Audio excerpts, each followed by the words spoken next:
Descargo de responsabilidad, no soy el autor de esta historia, y dejaré el link de la historia original en la descripción. Disfruten el fic y tengan un buen día. Capítulo 17. Ir a la escuela no es fácil. Cuando salió del parque, había transcurrido al menos media hora desde que Seth se había marchado. Hikigaya, con el rostro sombrío, regresó por el mismo camino. Al llegar a su casa, no había nadie. Esta vez no tocó el timbre. Con unos cuantos saltos ágiles, llegó a la ventana de su habitación, la abrió y entró directamente. La habitación estaba muy limpia, obviamente la limpiaban con frecuencia. Cuando abrió el armario, la ropa y todo lo demás estaba tal como estaba. Cogió ropa para cambiarse y bajó al baño. Tras ducharse y cambiarse de ropa, regresó a su habitación y encontró su mochila, que llevaba medio año sin tocar. La cogió y salió de casa. Su destino era, por supuesto, la escuela. No estaba seguro de qué podría haber cambiado después de haber estado fuera durante medio año. Tal vez su matrícula de estudiante ya había sido revocada o algo así. Aunque no había regresado en 6 meses, aún recordaba con bastante claridad las carreteras cercanas. Poco después, la puerta de la escuela apareció a la vista. Mirando la hora, parecía ser la 2:00 hora de la tarde. Se acercó a la puerta de la escuela y le mostró su carnet de estudiante al guardia de seguridad. El guardia se quedó atónito al ver entrar a Hikigaya. Podía oír vagamente al guardia haciendo una llamada telefónica. Parece que lo reconocieron. Desaparecer durante 6 meses hace que la gente te recuerde. Qué manera más fácil de hacerse notar. Cuando llegó a la entrada del edificio de aulas, una figura familiar ya estaba allí. Hikigaya. Desde la distancia, esa persona ya gritó. Hiratsuka Shizuka no era profesora de literatura. Mira su memoria ahora. Ni siquiera recordaba eso con claridad. Pequeño mocoso. La hermosa profesora se acercó a paso ligero y lo examinó de arriba a abajo. ¿Qué demonios pasó en estos 6 meses? Tu caso causó bastante revuelo, ¿sabes? Un gran revuelo. ¿Qué tan grande? Al pensar en ese pervertido retorcido, ese fanático de las artes marciales que organizó esa supuesta ceremonia de graduación para él, a Hikigaya le resultaba difícil preocuparse por el supuesto revuelo. Ahora pareces más maduro, no, más bien aún más problemático. Hiratsuka se rascó la cabeza. De verdad que no te soporto. Entras como si nada hubiera pasado. ¿Acaso crees que estuviste en clase ayer? No, solo había cosas.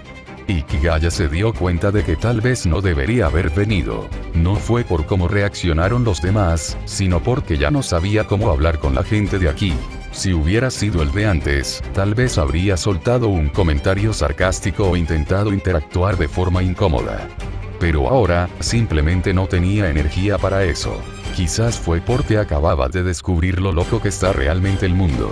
Evidentemente, los últimos 6 meses le habían afectado más de lo que creía. ¿Podría realmente retomar su antigua vida? Ese pensamiento permaneció en su mente, y la expresión de Hikigaya se ensombreció. ¿Ha vuelto a ser el de antes? No, en realidad, se ha vuelto aún más impresionante. Hiratsuka suspiró en silencio mientras observaba el cambio en Hikigaya. Ella siempre tuvo grandes esperanzas puestas en Hikigaya Hachiman, un estudiante inteligente que, debido a sus extraños ideales sobre la juventud, siempre estaba desfasado con quienes lo rodeaban. Su aislamiento hacía imposible que ella lo ignorara. Gracias a su participación, descubrió aún más cualidades sobresalientes en él. Pero hace poco más de un año, Hikigaya cambió repentinamente. Era difícil decir si para bien o para mal. No solo cambió su personalidad, sino también sus estudios. Ya tenía excelentes calificaciones en literatura, pero sus notas en historia también mejoraron notablemente. Luego, hace 6 meses, se produjo su repentina desaparición. Su familia armó un gran revuelo, pero por alguna razón desconocida, todo se calmó de repente. Irónicamente, esto atrajo la atención de los demás estudiantes hacia Hikigaya Hachiman, quien normalmente pasaba desapercibido. Por supuesto, esa atención no duró mucho. De hecho, a estas alturas, casi nadie lo mencionaba. Y sin embargo, en ese preciso instante, el niño había regresado. Cuando Hiratsuka lo vio por primera vez, casi pensó que se había equivocado. Pero comparado con la última vez, Hikigaya había cambiado aún más. Más que madurar, era como si se hubiera convertido en una persona completamente diferente. La intuición de Iratsuka le decía que definitivamente no era un buen cambio, al igual que nadie sabía realmente dónde había estado Ikigaya durante los últimos 6 meses. Sin duda, su regreso volvería a desatar los chismes entre los estudiantes. Así son los jóvenes. Es difícil despertar la curiosidad o el interés de los adolescentes, pero a veces, sorprendentemente, es fácil. Cuando Ikigaya abrió la puerta del aula, la clase, antes ruidosa, quedó en silencio al instante. Su mirada recorrió a sus compañeros de clase, que lo observaban con diversas expresiones, y se posó en el asiento que se suponía que era suyo. Alguien estaba sentado allí. Ese no era el problema. El problema era que él conocía a esa persona. Se habían cruzado en una base subterránea de los Yoni. Decir que se habían conocido sería una exageración. Solo se habían cruzado de reojo. Boris Ivanov. ¿No reconoces el nombre? No hay problema, te lo explicamos con más claridad. Esta persona tiene un maestro llamado Alexander Gaidar, apodo, el maestro del puño de la aniquilación. Entre sus aficiones se encuentran tallar rocas y navegar en submarinos. Llegados a este punto, cualquiera que esté familiarizado con el mundo underground sabría de quién se trata. Cuando la mirada de Ikigaya se posó en él, Boris Ivanov le devolvió una mirada fría y penetrante. Sus miradas se cruzaron y enseguida evitaron el uno al otro. Aunque no se mencionaron nombres, Ikigaya ya estaba maldiciendo en su mente. ¿Qué hacía aquí este pequeño ruso, con la misma obsesión militar que su amo? En Yomi, el vínculo entre maestro y discípulo era el más fuerte. Al igual que los maestros de élite formaban equipos como una sombra, 9 puños, sus discípulos también tenían agrupaciones similares. Boris Ivanov era uno de ellos. Al fin y al cabo, era el único discípulo de Alexander Gaidar. De hecho, la mayoría de los 9 puños de una sombra solo tenían un alumno. Era raro ver a alguien como el dios del puño demoníaco, que aceptaba varios discípulos a la vez y los trataba como si fueran objetos desechables. Así que, aunque sus maestros formaban parte de los 9 puños, Ikigaya ni siquiera estaba al mismo nivel que Boris. Incluso el ostentoso y adinerado discípulo mayor de Ikigaya tendría dificultades para competir. Es inevitable. La opinión que el maestro tiene de un discípulo lo determina todo. Para el dios del puño demoníaco, sus discípulos no eran más que sujetos de prueba. Una vez considerados un fracaso, se acababa el juego. Aunque el mundo Yomi era una organización de artes marciales, sus miembros seguían siendo personas. Así como la gente común valora la riqueza y la apariencia, los artistas marciales del mundo Yomi valoran las habilidades marciales y el reconocimiento de sus maestros.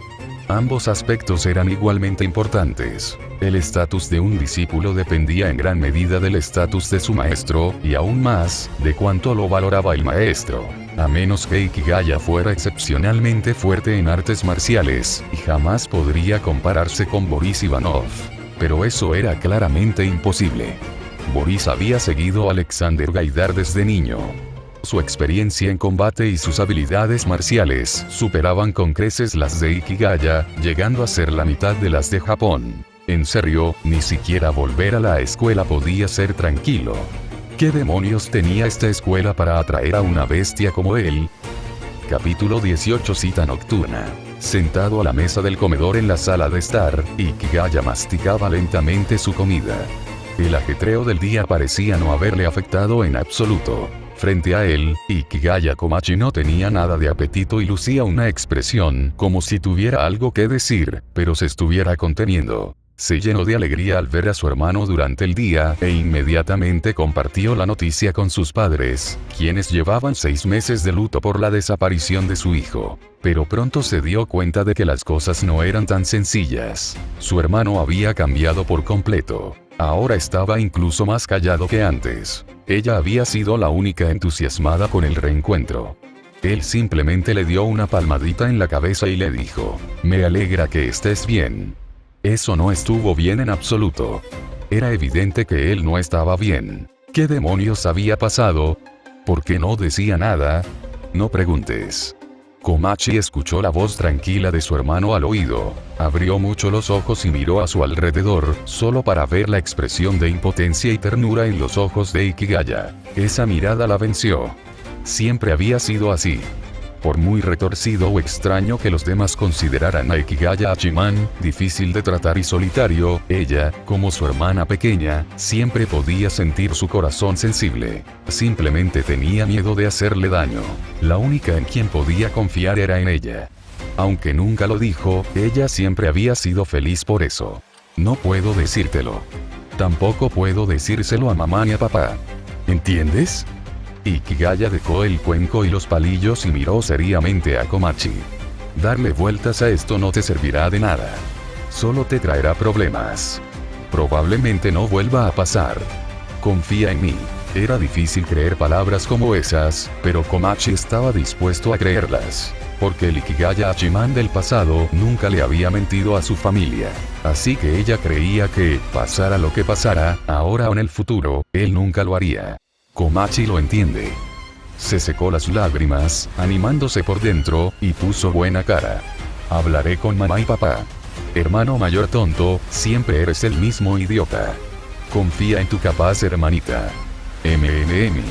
Ikigaya sintió y volvió a coger sus palillos, reanudando lentamente su comida. Después de cenar, recogió los platos en silencio y se unió a su hermana para lavar y limpiar la cocina. El proceso fue silencioso, pero cálido. Luego, igual que hace medio año, los hermanos hicieron los deberes y vieron la televisión juntos antes de irse a sus habitaciones a dormir. La única diferencia era que Ikigaya en realidad no se durmió. Tras esperar un rato, cogió un tarro de cerámica, abrió la ventana y saltó fuera. Medio año de entrenamiento infernal había adelgazado y vuelto ágil su cuerpo. Aterrizó sin hacer ruido, sin molestar a nadie a su alrededor. Levantó la vista. La habitación de Komachi estaba oscura. Debía de estar dormida. Ikigaya se dio la vuelta, saltó por encima del muro y caminó un rato por la carretera hasta que se encontró con las personas con las que tenía previsto reunirse esa noche. Una docena de egipcios vestidos con túnicas negras estaban allí de pie. Sus rostros estaban ocultos, pero sus miradas eran como serpientes venenosas. Por fin has venido. Pensé que ibas a huir, dijo uno de ellos con una sonrisa siniestra al ver a Ikigaya. No rompo mis promesas. Esa es una virtud de la que mi amo está muy orgulloso, respondió Ikigaya con calma, mirándolos. Su respiración era constante y sus posturas firmes. Era evidente que estaban entrenados en artes marciales. Pero más allá de eso, también eran hechiceros. Esta noche, invocarían al dios que sus antepasados habían venerado durante generaciones. Este dios era la presa soñada del dios del puño demoníaco, y también la única oportunidad de supervivencia de Ikigaya. No tenía otra opción. Pero pasara lo que pasara, por muy descontroladas que se pusieran las cosas, jamás renunciaría a su oportunidad de vivir. Lucharía hasta el final. Vámonos. Uno de los egipcios se dio la vuelta. Nosotros también hemos cumplido nuestra palabra. Hacer daño a la gente común no demuestra nuestra fuerza y no es necesario. Así que no se preocupen. No me preocupa, dijo Ikigaya, siguiéndolos. Además, si rompen su promesa, no se irán de este país. Todos los egipcios se volvieron para mirarlo fijamente al unísono. Pero al final se contuvieron. A sus ojos, Ikigaya ya era un hombre muerto. No tenía sentido enfadarse con un cadáver. En silencio, el grupo se movió con rapidez, escabulléndose por las calles y callejones. Finalmente, se detuvieron. Dos hombres estaban delante. Uno era Seth. Al otro, Ikigaya no lo reconoció. ¿Estás aquí? Entonces vámonos, dijo el hombre desconocido. De repente apareció junto a Ikigaya y le puso una mano en el hombro. El suelo comenzó a temblar. Arena amarilla se elevó de la tierra. No te muevas, o quién sabe a dónde te teletransportarán, advirtió Seth de repente. Ikigaya, que estaba a punto de soltarse de la mano, se quedó quieto obedientemente. Pronto, todo lo que tenía delante quedó engullido por la arena amarilla que flotaba a la deriva. La arena se movía como el agua, fluyendo por todas partes. Al cabo de un rato, se dispersó repentinamente. El suelo bajo los pies de Ikigaya era ahora una costa, y frente a él se extendía un mar en calma. La luz de una ciudad costera se extendía a lo lejos, reflejándose en la superficie.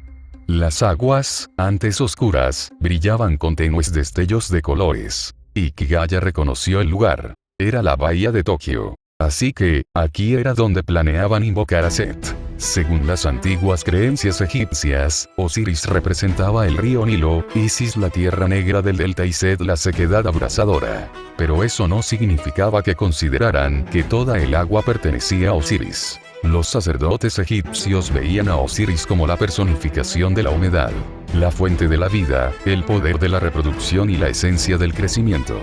Se creía que todo lo húmedo provenía de Osiris, lo que significaba que el agua dulce, en concreto, era su dominio. En contraste, el mar, aunque también agua, era tratado con temor sagrado. No se podía beber ni usar para el riego y no guardaba ninguna semejanza con el ciclo de la naturaleza. Era lo opuesto a la naturaleza húmeda de Osiris. Llamaban al océano Set. Para ellos, el agua de mar era tan inútil como la arena del desierto. Set era el origen de todo lo seco, ardiente y desecado. Incluso llamaban a la sal espuma de Set, la prohibían en la mesa y se negaban a hablar con los marineros. Por la misma razón, odiaban los peces, pues creían que simbolizaban el odio. Desde esa perspectiva, la elección de este lugar por parte de los egipcios tenía sentido. En su sistema de creencias, las ofrendas a los dioses debían ser aquello que el dios amaba. Dado que Set simbolizaba la aridez y la desolación, invocarlo junto al mar no era en absoluto ilógico. Al pensar esto, Ikigaya casi sintió ganas de reír. Estar reflexionando sobre esas cosas en un momento como este, su estado mental era mejor de lo que había pensado. Capítulo 19 Ceremonia. En la playa, sacerdotes contemporáneos procedentes de Egipto preparaban su ritual. Ikigaya fue entregado a Set para que lo vigilara, mientras el resto de los egipcios oraban mirando hacia el mar. Como no entendía su idioma, Ikigaya no tenía ni idea de lo que decían. No te pongas nervioso. Dicen sacrificio, pero no significa lo que piensas. El sacrificio que tú entiendes es algo completamente distinto, dijo Set desde un lado. Para ser sincero, a Ikigaya no le caía bien esa persona. Su situación actual fue causada enteramente por Set. Si bien desde la perspectiva de Set podría parecer razonable, claramente no lo era para Ikigaya.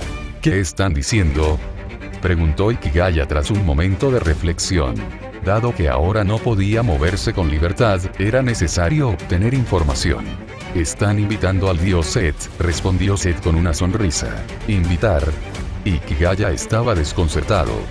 ¿No se suponía que era invocar? Espera, ¿se puede invitar a dioses herejes? ¿Qué clase de broma era esta? Si eso fuera posible, ese marqués de la mina estaría enviando invitaciones a todos los dioses que conoce. Nuestros ancestros valoraban la comunicación con los dioses y eran muy cautelosos. Creían que los dioses eran seres invisibles, ocultos, omniscientes y omnipotentes. Por eso, cuando querían invocar a un dios, primero lo invitaban, luego lo inspiraban y solo después pronunciaban su nombre y lo llamaban para que apareciera. Ese era el ritual más antiguo para invocar a los dioses herejes. Aunque rara vez tenía éxito, explicó Set, quien claramente disfrutaba hablando y dando sermones. Los sacerdotes suelen usar la invocación Amón durante los rituales. Los griegos malinterpretaron esta palabra como Zeus, e incluso algunos llegaron a creer que nuestro dios Amón era el mismo que el Zeus griego. Pero no es así. La palabra significa en realidad del oculto o lo oculto. Creemos que el dios Amón trae a la luz el poder que se esconde en las cosas, y que él mismo está oculto y absorbido por el gran dios Osiris. ¿Qué? ¿Acaso Amón no era el dios supremo? Y ahora volvemos a Osiris. ¿Hasta qué punto estaban obsesionados con Osiris? Ikigaya pensaba que los antiguos egipcios eran, en efecto, un grupo de criaturas incomprensibles. Y los egipcios de la época eran simplemente unos lunáticos. Pero ya que había empezado esa conversación, incluso con lágrimas en los ojos, tenía que terminarla. Amón es el dios del sol, ¿verdad? ¿Eso significa que Osiris también es un dios del sol?, preguntó Ikigaya mientras observaba a los egipcios continuar con su ritual. Osiris es el dios del inframundo en tu cultura, ¿verdad? Jeje, para nuestros ancestros, el dios Osiris era omnipresente. Su nombre originalmente implicaba el poder renovador y desarrollador del sol a través de las estaciones. Además, nuestros ancestros creían que la humedad sostenía el fuego del sol. En la mitología, cuando nació, se decía, él es el señor de todas las cosas en la luz. Madre mía, qué Dios tan poderoso. ¿Cómo pudo ese marqués derrotarlo? Y si él era tan poderoso, y aún así Set lo derrotó en los mitos, ¿cuán aterrador debe ser Set? El dios Set tampoco es una figura cualquiera, dijo Set, al parecer notando la confusión de Ikigaya. Lo miró con una media sonrisa. Su culto se remonta incluso a tiempos anteriores a nuestros antepasados, convirtiéndolo en uno de los primeros dioses venerados. En aquel entonces, se le consideraba bastante salvaje y tenía varios nombres, todos con significados como corte, caos y violencia. Probablemente, su origen se remonta a la reverencia que los antiguos pueblos sentían por los desastres naturales. Espera un segundo, algo no me cuadra. Ikigaya se dio cuenta de algo de repente y miró a Set. Así es, les conté todo esto a propósito. Quizás les sirva de ayuda. Como mínimo, deberían comprender a qué se enfrentan. Puede que los dioses no surjan de los mitos, pero sin duda los mitos los influyen, dándoles forma según nuestras expectativas. La expresión de Set se tornó seria. Espero sinceramente que mis compañeros puedan regresar con vida. Por eso decidí sacrificarte. Pero no es solo por ellos. También es por tu propio bien. Las consecuencias de invocar a un dios hereje no se limitarán a este lugar. Llevo un tiempo observando. ¿Crees que es solo esa chica? No. En el poco tiempo que tenía, finalmente te elegí a ti, porque entre todas esas personas, eres la más adecuada. Esto no es algo que un sacerdote deba hacer, pero dado que hemos llegado a esto, no tengo otra opción. Tampoco quiero que muera mucha gente, por lo que pueda suceder después.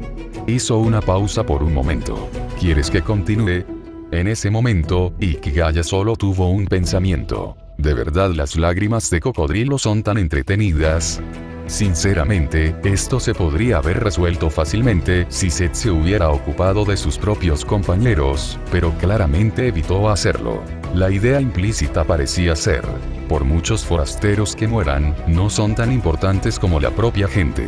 Aunque estés equivocado, seguirás sacrificando a otros. Como mucho, intentarás minimizar el daño. Es hipócrita, sin duda, pero también realista. Ikigaya difícilmente podría culparlo. Probablemente él haría lo mismo si los papeles se invirtieran. La única diferencia era que él era el que estaba siendo sacrificado. Continúa, dijo tras un momento de silencio. Entonces continuaré, asintió Set. Esos tres significados representan lo que significa el nombre Set. Nuestros ancestros lo veneraban como el dios del poder. Es probable que estos significados provengan de los antiguos tifones, por lo que también es el dios de las tormentas. Y puesto que las tormentas siempre traen destrucción, surgió otro significado. Como los Ixos, extranjeros que llegaron a Egipto y trajeron guerra y opresión a nuestros antepasados. Por eso el ritual debe incluir a un extranjero como tú, porque el dios Set es el protector de los forasteros. Como protege a los extranjeros, naturalmente también protege a los mercaderes que cruzan el desierto hacia Egipto. Pero como también es un dios de la tormenta y del desierto, ataca igualmente a los extranjeros. Eso es demasiado arbitrario. Ikigaya no pudo evitarlo. ¿Está protegiendo o perjudicando a la gente? ¿Es un dios? Por supuesto que hace lo que quiere, rió Set. Si tú fueras un dios, también podrías hacerlo. Ikigaya se quedó en silencio. Maldita sea, si fuera un dios, lo primero que haría sería aniquilar a toda esta horda de egipcios. En ese preciso instante, un sonido que no pertenecía a ese lugar provino repentinamente de las cercanías. La segunda fase ha comenzado. Set miró hacia donde provenía el sonido. Ikigaya también se giró para mirar y, para su sorpresa, una vaca había aparecido en el círculo ritual en algún punto desconocido. Sí, una vaca. Una vaca cubierta de pies a cabeza con pelaje rojo. ¿Por qué es rojo?, preguntó Ikigaya, desconcertado. Porque el dios Set es el señor de la tierra roja. El rojo es su color favorito. Por lo tanto, cualquier cosa que se le ofrezca para inspirarlo debe ser completamente roja, sin permitirse ningún otro color, explicó Set, señalando a la vaca. Parece que no hay tiempo para contarte más. Está a punto de empezar. Vamos para allá también. Capítulo 20. Dios viene. Los sacrificios de los antiguos no serían, sin duda, un espectáculo agradable para la gente moderna. Tras presenciar todo el proceso, Ikigaya solo pudo concluir que ser una vaca en el antiguo Egipto definitivamente no era algo bueno. Estos egipcios primero encendieron una hoguera y luego usaron el mar como altar, según Set. Tras examinar la vaca, la descuartizaron. Fue un desmembramiento, en efecto, como si temieran que no estuviera lo suficientemente muerto. La enorme cabeza de vaca también fue cortada y arrojada al mar. Era prácticamente una versión de cuán profundo es el odio del enfrentamiento entre el hombre y la bestia. Tras sacrificar a la vaca viva, el grupo de egipcios volvió a aullar al mar. Ikigaya opinó que aquello denotaba tal aura de estupidez que necesitaban urgentemente tratamiento psiquiátrico. Preferiblemente durante varias décadas, hasta que se convirtieran en un grupo de ancianos, bebiendo gachas y apoyándose en bastones antes de volver a salir. Eso era una ilusión. La realidad, sin embargo, era bastante cruel. Quizás los hospitales estaban demasiado saturados, y los médicos y enfermeras claramente no tenían ganas de salir, y menos aún a la bahía de Tokio a buscar pacientes. Así que cuando esas personas se dieron la vuelta y comenzaron a caminar hacia Ikigaya, seguía sin haber rastro de nadie de ningún hospital. Saquen el altar de Set. El hombre que había estado con Set antes extendió la mano hacia Ikigaya. Ikigaya no se molestó en decir tonterías y le entregó directamente la jarra de barro. El hombre lo tomó, lo examinó con atención, luego señaló el lugar donde habían sacrificado la vaca y dijo con rigidez: «Póngase allí». «¿Para qué?», preguntó Ikigaya con frialdad. Si no le caía bien Set, entonces odiaba profundamente a los demás egipcios. Al menos Set todavía podía hablar correctamente. Esta gente ni siquiera era capaz de eso. ¿Por qué tantas tonterías? Ve a pararte allí. Aunque fuéramos a matarte, no sería ahora. El hombre se burló. ¿Necesitas que te invite? Tras un momento de silencio, Ikigaya se acercó bajo la mirada de los demás. El suelo estaba cubierto de sangre y el hedor era insoportable. El hombre también se acercó y colocó la jarra de barro no muy lejos de Ikigaya. Los demás también se acercaron y formaron un círculo alrededor del suelo manchado de sangre. Entonces levantaron las manos y comenzaron a correar Set.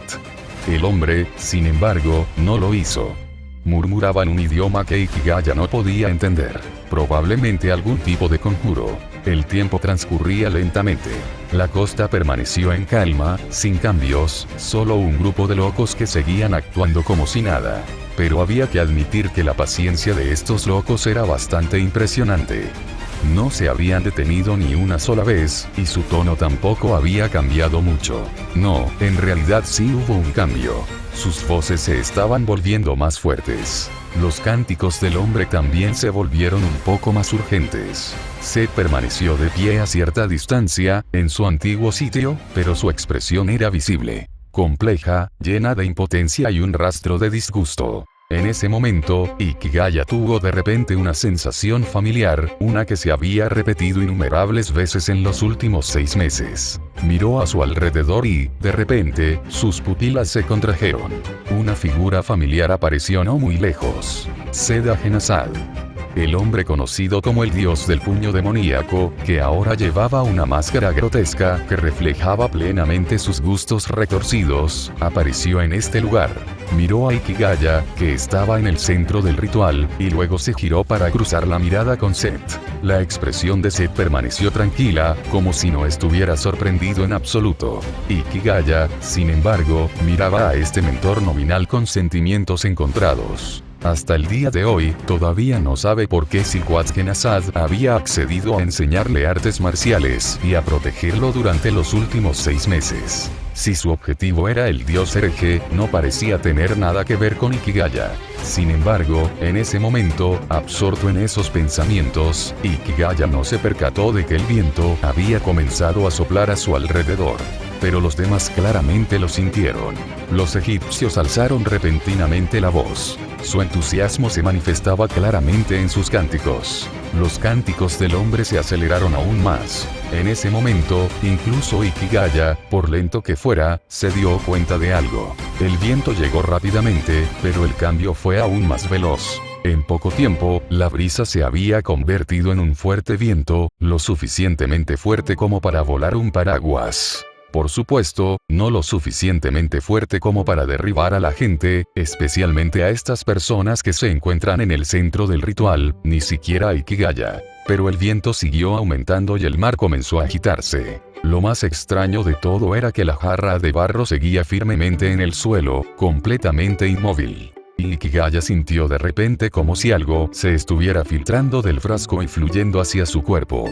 Por mucho que abriera los ojos, no podía ver nada, pero lo sentía. Y tal vez fuera su imaginación, pero tuvo la sensación de que la cabeza de la bestia en el frasco había cobrado vida. Esos ojos parecían rebosar de vitalidad y lo miraban fijamente. En tal situación, incluso con el creciente coraje de Ikigaya, se le erizó la piel. Muy pronto, se dio cuenta de que tal vez no se trataba de una alucinación. La cabeza de la bestia parecía estar realmente viva. De la oreja cercenada goteaba un líquido rojo. Incluso la boca parecía ligeramente abierta. Ikigaya se frotó los ojos y volvió a mirar con atención. Y lo que vio esta vez le puso los pelos de punta. La expresión de la cabeza de la bestia, si es que se le podía llamar expresión, había cambiado por completo a una de sufrimiento y furia extrema. Y en medio del viento que arreciaba, se oyó débilmente un rugido bestial. Para entonces, los egipcios habían dejado de cantar y se protegían del viento. Solo el suelo ensangrentado donde estaba Ikigaya parecía estar menos azotado por el viento, mientras que la zona circundante sufría un impacto mucho mayor. La superficie del mar ya había comenzado a generar olas gigantes. Manténgase firme. El hombre rugió. Seguía utilizando el mismo idioma que Ikigaya no había podido entender antes, pero ahora Ikigaya podía comprender el significado. Todos estos sucesos extraños parecían indicar que algo aún más bizarro y aterrador estaba a punto de ocurrir. Auge. Un trueno retumbó en el cielo. Ikigaya alzó la vista y vio nubes oscuras que se acercaban desde el mar, y a medida que se aproximaban, enormes olas se elevaban desde el agua. Las olas llegaron rápidamente. Al principio no parecían gran cosa, pero pronto llegaron a la orilla, golpeando con fuerza hacia donde estaban los egipcios. Pero justo antes de alcanzar tierra firme, desaparecieron misteriosamente. Aún más extraño, el suelo costero comenzó a endurecerse y a agrietarse en algunos lugares. Un leve olor a quemado se extendió por el aire, e incluso el aire que respiraban se volvió caliente. Este fenómeno totalmente antinatural le recordó algo a Ikigaya. En parte, por lo que Seth le acababa de contar, y en parte por cosas que había aprendido en los últimos meses leyendo libros. No había error. Todos estos fenómenos extraños eran señales de Seth. Justo cuando pensaba eso, arena y polvo se levantaron repentinamente del suelo, y los alrededores quedaron rápidamente oscurecidos. De repente, un egipcio lanzó un grito. Ikigaya miró y vio que las cuencas de los ojos del hombre estaban destrozadas y sangraban por toda su cara. Él era ciego. Cierra los ojos. Que el viento no te los levante. El dios viene. El hombre gritó, y parecía que ya tenía los ojos cerrados. Como si respondiera a ello, el rugido en el aire se hizo más nítido. Muy pronto, Ikigaya ya no pudo ver a nadie. La arena y el polvo habían cubierto por completo todo lo que se encontraba fuera del área manchada de sangre. Y Ikigaya ya no sentía ningún viento. Calma. Calma absoluta. Este pequeño trozo de tierra cubierta de sangre estaba ahora completamente inmóvil. En ese preciso instante, se escuchó otro trueno, y la vasija de barro que estaba frente a Ikigaya explotó repentinamente. Hola a todos. Soy Variet. Lee por adelantado, 40 capítulos, apoyándome en Ko-fi Varietly Patreon Variet. Si quieres leer otros fanfics sobre Hachiman, consulta mi perfil.